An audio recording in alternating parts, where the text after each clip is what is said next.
দূর থেকে দেখতে হয় ফার্স্ট অবজারভেশন। গান আছে কাছে থেকে দূর রচিলে, এটা হচ্ছে দূর থেকে কাছ রচিলে আর কি। মানে দূর থেকে তুমি দেখছো আর কি। দূর থেকে কি দেখছো বলো তো, কি দেখা যাচ্ছে? ওইটা চারটে জিনিসকে ভাবো। প্রথম colour, black in colour.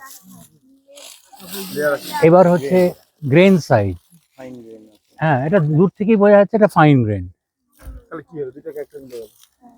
Colour and grain size. Mineralogy যখন আমরা গ্রেন সাইজ ফাইন, তখন আমরা একটা লাইন লিখি, individual identification of the minerals not possible because of the fineness of the grains. I repeat, যদি আমরা গ্রেন সাইজ ফাইন দেখি, আমরা বলি individual identification of the mineral not possible because of the fineness of the grains. মাইক্রোস্কোপে দেখে চিনতে পারবো, কিন্তু খালি চোখে চিনতে পারবো না। এবার হচ্ছে টেক্সচার। ফাইন গ্রেন রকের একটা ওভারঅল টেক্সচার তো মাইক্রোস্কোপে দেখবো, কিন্তু বাইরের টেক্সচারটা কি দেখছো এখানে? না, স্মুথ এর কথা ছিল। এই ব্লক গুলো দেখতে পাচ্ছ এরকম উইক জোন, এটা কি ফোলিয়েশন প্লেন মনে হচ্ছে? তাহলে কি প্লেন হতে পারে? টার্মটা আমরা ইউজ করেছি, প্লেন বলেছে, ফোলিয়েশন প্লেন বলেছি, বেডিং প্লেন বলেছি, আর কি জয়েন্ট প্লেন বলিনি? কালকে কোয়ার্টজাইটের মধ্যে উপরের দিকে যে জয়েন্ট প্লেন আছে, তাহলে আবার ডেফিনেশনটা বলি। Joint plane is a regular plane of weakness along which there is no visible sense of displacement. আবার বলছি, joint planes are regular planes of weakness along which there is no visible sense of displacement. Fault হলেই হবে visible sense of displacement হবে। তাহলে দেখো এই ব্লকগুলো, এই যে দেখছো মোটা মোটা ব্লক, এবং একটা নির্দিষ্ট ব্যবধানে থাকবে। এদের প্রকৃতির নিয়মই হচ্ছে ফোলিয়েশন প্লেনও নির্দিষ্ট ব্যবধান। এবার আমরা ওখানে যে পাথরটা কন্ট্যাক্ট জোনের নিচে পরে নজরুল স্যারের ইয়েতে আমরা পেলাম, যেটাকে আমরা বললাম মেটা বেসিক, এখন এটাকে আমরা বলছি মেটা ভলক্যানিক্স, মানে ভলক্যানিক রক। এখন আরো নির্দিষ্ট করে বলতে পারবো এটা একটা মেটা বেসল্ট। আজকে সন্ধেবেলা যখন আমরা বসবো, তখন ওই স্যারকে বলছিলাম বইটা সঙ্গে আছে কিনা, যেটা আমি দিয়েছি, মানে সঙ্গে নিয়ে এসেছি তোমাদের কলেজের জন্য, সেইটার থেকে আমি পড়ে শোনাবো ওই জায়গাটা একটা ডেসক্রিপশন রাখা মাইন্সে। কারণ এই মিনারেলাইজেশনটা হয়েছে ওই ভলক্যানিক রকের মধ্যে। তাহলে এবার যদি ভাঙা যায়, এবার কেউ ভেঙে নাও, দেখাচ্ছি, আমি দাঁড়াচ্ছি এখানে।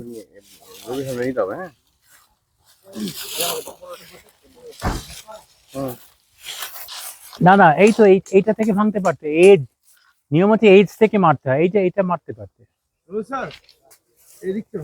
এই যে এটা থেকে ভাঙতে পারো, ওই এজটা থেকে ভাঙতে পারো।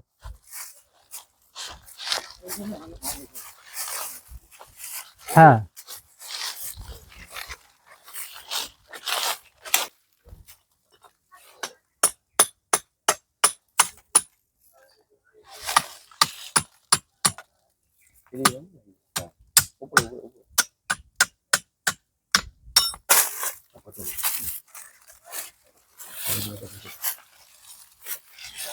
আবার একটু ভাঙতে হবে, আরো ফাটাও।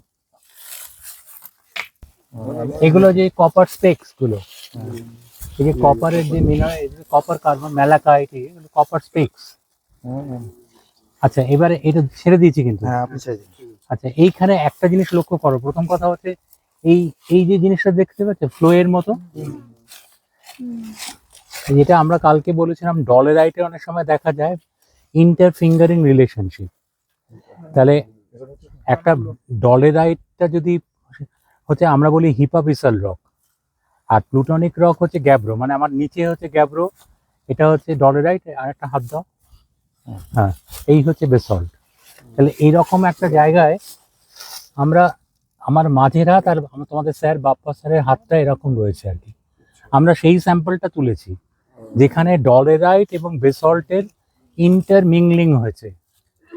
ইন্টারমিংলিং মানে একটার সাথে আরেকটা মিশ্রণ হয়েছে, মানে একজনের ক্যারেক্টারের সাথে অন্যজনের ক্যারেক্টার সংমিশ্রণ হয়েছে। এটাকে আমরা আমাদের সাবজেক্টে বলি অ্যাসিমিলেশন। মানে একটা কম্পোজিশন ছিল, তার সাথে আরেকটা কম্পোজিশন মিশলো। যদি দুটো কম্পোজিশনের মধ্যে অনেকটা তফাৎ থাকে তাহলে অন্য আর একটা থার্ড রক তৈরি হবে।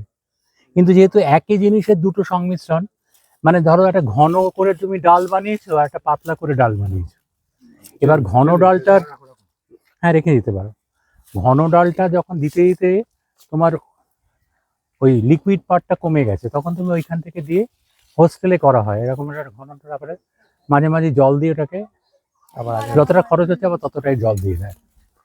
তা এটা হচ্ছে বেসল্টিক লাভার সাথে সংস্পর্শে এসে ডলেরাইটটা একটা অ্যাসিমিলেটেড প্রোডাক্ট হচ্ছে। এটা একটা মেটা বেসিক রক, মেটা ভলকানিক মেটা বেসিক রক, যার মধ্যে আমরা কপার স্পেকস দেখতে পাচ্ছি, কপার মিনারেলাইজেশন, এই যে সব this are all evidence of copper mineralization. এইটা রাখা মাইন্সের ভেতরে গিয়ে এইটা একদম ঠিক ঠিক করবে। আমি আজকে লেখাটা পড়ে শোনাবো প্রফেসর সঞ্জীব। এরকম এরকম থাকবে ব্যাপারটাকে, স্যার এগুলো কি অ্যামিডিয়াস বলবো? না, অ্যামিকডেলস তো ফিল আপ বলতেই পারো, কিন্তু জিনিসটা হচ্ছে প্রথম হচ্ছে তুমি বলো স্পেকস অফ কপার মিনারেলাইজেশন, আচ্ছা, মানে এভিডেন্স, হ্যাঁ, স্পেকস অফ কপার মিনারেলাইজেশন উইদিন মেটাবেসিক, এটা হচ্ছে হেডিংটা হবে আর কি। স্যাম্পলটা নিয়ে নাও তাহলে, দরকার হলে স্যাম্পলটা আবার নিয়ে নেবো আমরা, ওই তখন নিয়ে আসবো কথা বলার সময়। হুম, ঠিক আছে। এজগুলো একটু ভেঙে দিতে পারো হালকা করে।